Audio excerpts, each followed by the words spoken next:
आज सकाळी चक्क 10 वाजले तरी आमच्याकडे सूर्य आला नव्हता आणि पावसाचे थेंब येत होते. निसर्गाचा नेमका कोणता खेळ सुरू आहे ना हेच कळत नाही. वातावरण जरी प्रसन्न नसलं तरी मी मात्र प्रसन्न होते, कारण आज माझी आई येणार होती.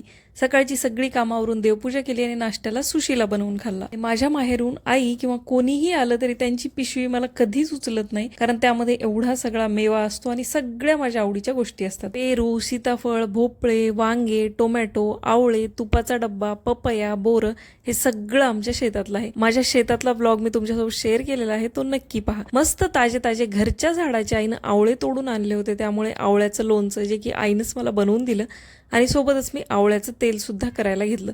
वर्षभर ठेवण्यासाठी मी हे तेल बनवत होते.